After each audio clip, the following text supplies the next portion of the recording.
Thank you all for showing interest in southern ground hornbills and their conservation. And hopefully by the end of this presentation, we'll have a whole new group of contributing members and scientists adding sightings to the National Monitoring Plan each month.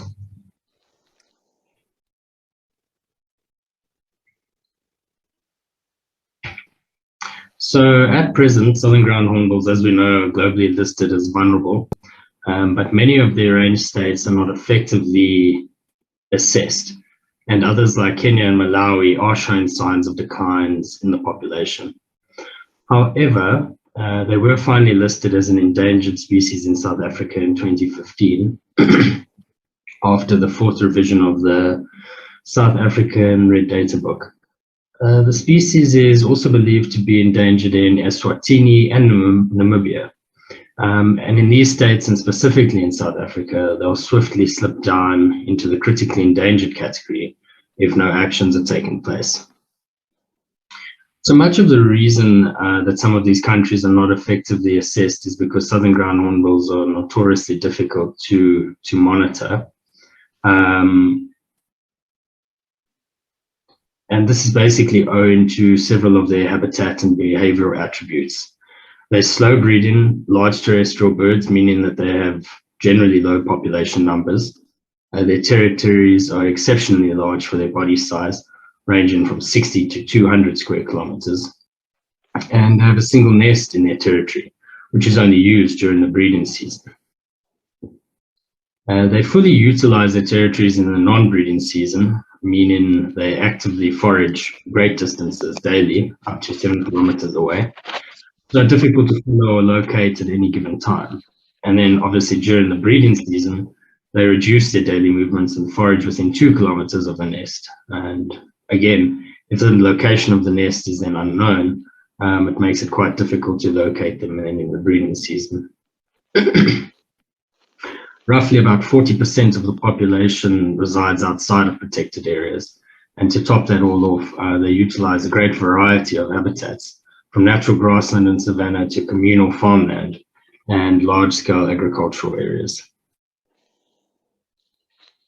Because of their large area of distribution in South Africa, many of these areas they reside are not appealing to bird and nature lovers. So to not gain much interest or attention when it comes to monitoring, this is evident in both the South African Atlas Bird Atlas projects, and unfortunately that means that the assessments and distributions ultimately of the population are inaccurate and have either been vastly under or overestimated, with a negative error of between 20 to 37%. So here's sort of the habitat that hornbills are actually occurring in South Africa, rather than the protected areas that we often see them in. And it's more these rural communal lands where they're sharing the lands and the agricultural grounds with people. It's actually quite nice to see them out in, or what I guess you could say, the unprotected wild.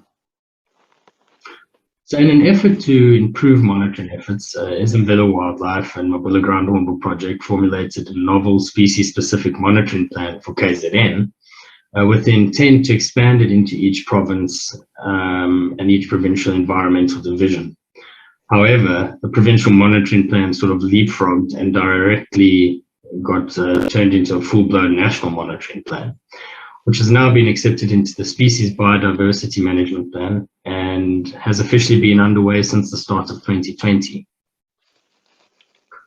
The plan is basically developed around the SABAP system, utilizing the South African pentad grids, because each pentad measures roughly 8 by 8 kilometers and thus acts as a basic proxy for southern ground hornbill territories. The monitoring takes place over a 4-year cycle, where if hornbills are observed at least once in a pentad, the pentad is marked as green, as you can see here. And it gets marked green at the end of the year, and this represents an occupied pentad. If hornbills are observed in the same pentad the next year, again, it's marked as green, and this goes on for the 4-year cycle, and then a new cycle starts. However, when the effective monitoring comes in is if hornbills are not observed in a pentad for a year, the pentad then gets marked orange. And the orange represents like the flagging of a pentad. So it's not yet a major concern, as the group may just not have been sighted because of their elusive ways. Hopefully the following year, the hornbills will be spotted again, and then the pentad gets marked safe or green. A pentad can be flagged orange for a maximum of 2 years, after which, if no hornbills are spotted in that pentad for a third year, then the pentad gets marked as a red pentad, and this requires our immediate attention. We would need to assess if the group has simply not been seen by actively going in and searching for them, or we would determine if the nest has possibly been destroyed, or in a worst case scenario, if the group has moved or become extinct. For whichever reason this may be, either through persecution, poisoning, natural causes, any of their threats. This monitoring method actually allows us to prevent the spread of possible threats into neighboring pentads, and obviously mitigate possible threats in the pentad before it can spread. And it allows us to mitigate threats in pentads prior to full-blown assessments.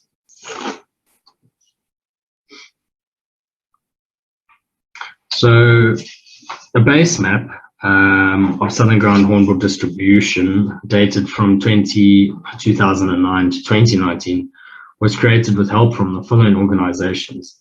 And this map allows us to compare annual sightings to determine if pentads have gone missing or if new pentads have been discovered. This base map also provides an outline for us to organize field expeditions in search of hornbills and to establish further monitoring groups. Each year through the monitoring plan, we actively document our sightings when conducting fieldwork, like nest assessments, educational drives, or simply ground truthing missions. But the majority of our sightings actually come from people outside of our team. And one of our largest contributors of sightings each month is BirdLasser and its dedicated team of citizen scientists who have, it must be noted, accepted our cause. Sightings are assessed and compared to the base map each month for accuracy, and if there are any discrepancies, we're then able to follow up with observers as they have shared consent to their data, which keeps us in regulation with the POPI Act. Unfortunately, this means that we don't receive all the data from BirdLasser. Members who have not accepted our cause aren't included, and this actually counts for up to 30% of the annual sightings.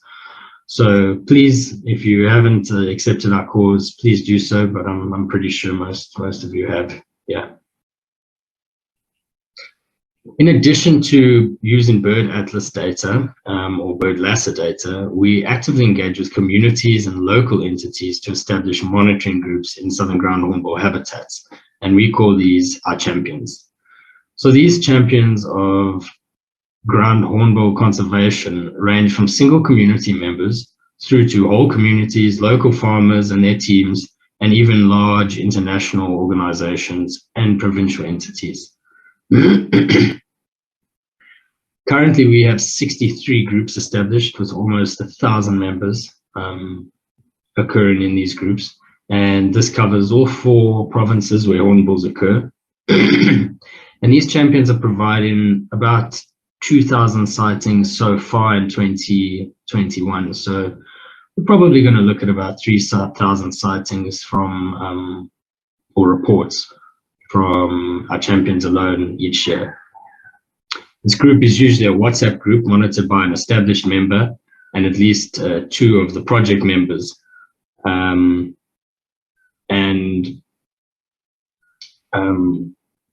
Well, that's how the sightings come through. Or sightings are gathered by a member in an area, and then they submit me a monthly report, which I can input into the database. We find that the WhatsApp groups are far more effective as they allow for live and accurate sightings notifications through the very handy WhatsApp pin drop location. The monitoring of Southern Ground hornbill sightings covers what we call like our horizontal monitoring, but it also offers us an opportunity to monitor selected subsampled groups for specific information, and then that will cover our vertical monitoring. So this map, as you can see, there's some of our champions members here. This is sort of the distribution of where our champions are occurring. So monitoring subsamples or selected individuals of the groups or birds through their range provides us with really valuable information into breeding success, fledgling success of the groups, as well as any dispersals, recruitments, and sadly, mortalities. Ultimately, this develops a better understanding of population dynamics at a national level, and it allows us to more effectively conserve the species. We have put up posters, and they're distributed all throughout Kruger, which is one of our main subsample population monitoring areas. And we're slowly spreading them throughout South Africa. And our next target area is the Eastern Cape, where monitoring really needs to be ramped up. Additionally, when we have more eyes on the ground, different interesting aspects of hornbill mating, feeding, and general group behavior are also observed, which for me is just quite enjoyable generally because I'm stuck behind a computer most of the time. So I'm not out in the field witnessing them and their personalities, always. Even though our national monitoring plan's only been running for basically a year and a half, going on 2 years almost, we've already developed a better understanding of what the national population looks like. So the initial base map that I spoke of earlier comprised of 621 pentads, which is an estimated population of 2,235 individual birds. But by the end of 2020, where we only had 25 champions groups established, and through them and BirdLasser, we still managed to receive 5,037 sightings. And we're able to identify an incredible 128 new pentads containing Southern Ground-hornbills, despite the setbacks resulting from the COVID pandemic and the related lockdowns and travel bans and closures of businesses and sites around South Africa. So of those original 621 pentads, 67% of them were confirmed active, suggesting that there are a minimum number of 415 breeding females. And therefore, based on the 3.6 individuals per group estimate, we can estimate the South African population at about 1,494 individuals, or 1,500 if we're going to get not specific. This value, fortunately, aligns with previous suggestions and the population and habitat viability assessment. But because of the previous difficulties in censusing, it may not be that accurate, the PHVA, which suggests that the current monitoring plan might improve the status of the species. It might not be a negative thing. So the founding year of the National Monitoring Plan, combined with some of the national subsamples, confirmed the occupation of 23 previously known nest sites and the discovery of a possible 16 further new nests. As we hope, these numbers have soared throughout 2021, and there's been such an improvement in the monitoring of fledglings and new nests growing each year. Of the previously known active nests, eight of them definitely contained eggs, but a fair proportion of the nests are inaccessible. Sorry. And much to the benefit of the hornbills, obviously, if the nests are inaccessible. A total of 4 brand new fledglings were observed in their groups in 2020. And as I mentioned, there's been a progression throughout the year. A total of 207 juvenile sightings were provided to us. It's understandable that some of these sightings of juveniles may be re-sightings, but with the national plan running effectively now, we're able to follow up and obtain pictures and confirmation of ages and sexes using our ID template. In addition to, not only is the national monitoring plan helping us understand the South African population, but it's also expanding into neighboring countries. And I am on the wrong side, sorry. What I was going to say is, along with all the monitoring efforts that we have, there's been 17 re-sightings of ringed Southern Ground-hornbills or marked Southern Ground-hornbills in 2020. And so far in 2021, that number's basically doubled. So along with requests for ring data, we're also requesting that all those that see ground hornbills, please provide photos if possible, as it just allows us to build a photographic database to more accurately identify new members or missing members in the group, and hopefully identify some of our tattooed individuals in the Kruger area. And a few years ago, we actually received a sighting of one of the originally tattooed males, and he's now 23, maybe this year 24 years old, and still in the same location as he was tattooed in the Kruger National Park, and he's still quite happy in his group. So he caught a glimpse of this slide already, but not only is the National Monitoring Plan helping us understand South African populations, but it's slowly expanding into neighboring countries. So in the 2020 period, we gathered 295 sightings beyond the borders, and we had 2 champions groups set up, one in Botswana and one in Zambia. And now in 2020, we've actually quadrupled the sightings numbers. We've grown to over 800 sightings so far this year. And we have established 8 groups throughout Zimbabwe, 5 in Namibia, and have even reached up into a group in Tanzania. So this data is really valuable for the species in general on a global level. And all this data is provided back to the relative organizations in each operating country. Well, our national monitoring plan is also important because it feeds into many of our other project goals, and it's aided in the establishment and running of projects which will further boost our understanding of what ground hornbills are facing and how they're faring in South Africa. A comprehensive distribution map allows us to mark areas of importance for future education drives and reintroduction efforts, which again ultimately feed back into the national monitoring as communities are educated about the birds and share their land, share their land together. And then they become involved in monitoring their local groups and protecting the nests. This then feeds into the custodian and artificial nest programs. So once a group or nest is identified and confirmed, we work with the community or farmers or organizations to commit to conserving their ground hornbills by either simply providing monitoring efforts and attempting to mitigate possible threats, or aiding in the conservation of the species, or we provide artificial nests to hornbill groups where they've sadly lost their nest. I love the spring pollen. Along with monitoring these birds, they are national in their natural habitats outside of protected areas. We're also fortunate enough to be monitoring the natural and protected population residing in Kruger, as I spoke before. Although this project feeds into the work alongside that of the National Monitoring Plan, it has provided us a great opportunity to use, for us to observe the natural population dynamics of the species. The project's still in its infancy, but we're already developing integrated and integral relationships with many of the section rangers and their teams, and even the private entities operating in and around Kruger, all helping us with better conservation. Plus, it's also nice just to get out into Kruger twice a year. So our National Monitoring Plan is a fundamental part of our project and of our country's biodiversity and heritage in a way. And simply by providing a sighting to us, you're directly aiding in protecting an iconic and culturally significant species and are making a bigger difference than you may think.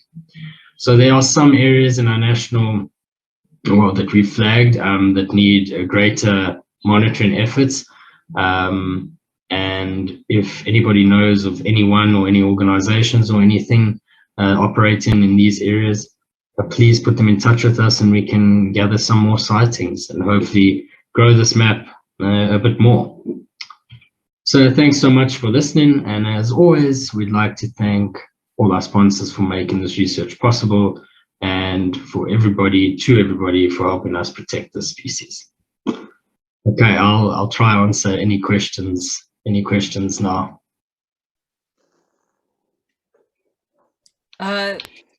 Thanks very much, Jarryd. That was a great summary. Jarryd's become like a data Pac-Man. Heaven help anyone who posts a ground hornbill sighting somewhere on social media. Jarryd will find you and extract that locality from you. But what it means is we do have this incredible new feel for what is happening within the population, where birds previously we've had no records, and just in a year and a half we've managed to add about 100 groups to the previous estimated populations. So the more we look, the more we find, and that's great. But we suspect there are still areas that are heavily fragmented. But at least through this we'll be able to know what is data deficiency and what is fragmentation. Are there any questions for Jarryd?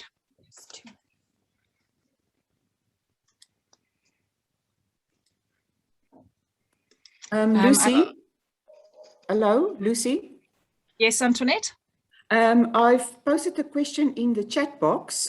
So I would just like to know from Jarryd. Good morning, Jarryd. How are you? Hi, Antoinette. Good, and you?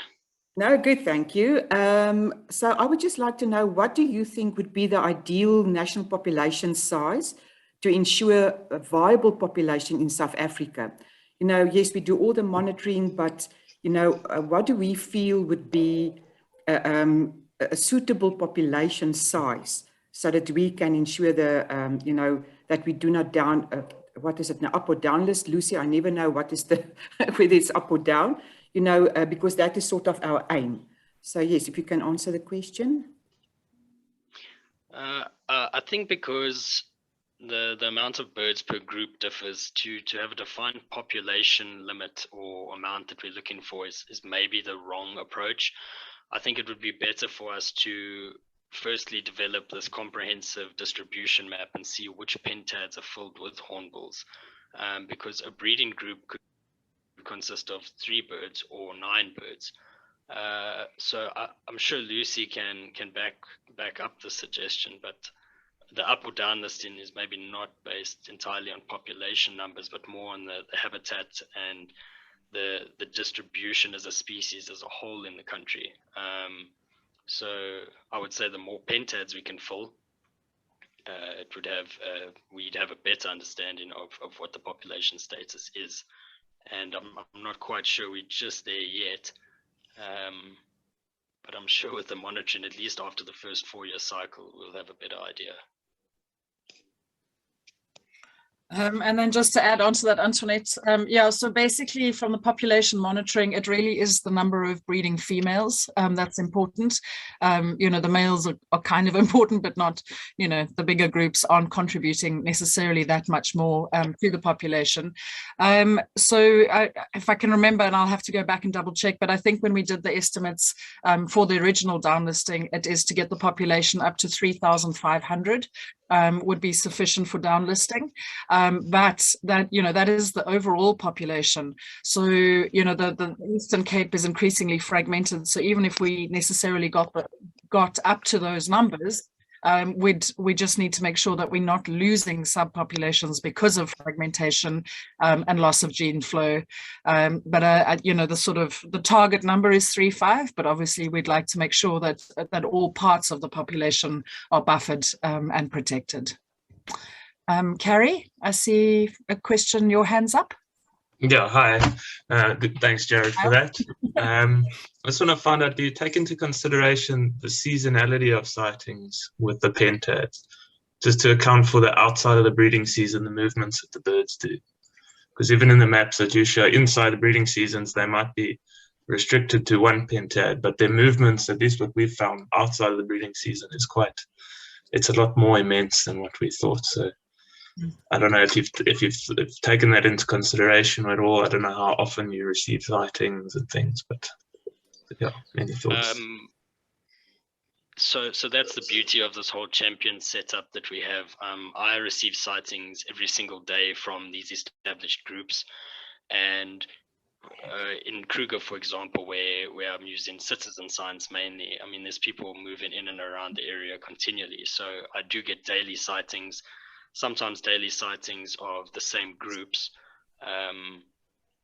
So I do see a seasonal difference. there are certain groups that sort of vanish off the radar until breeding season comes.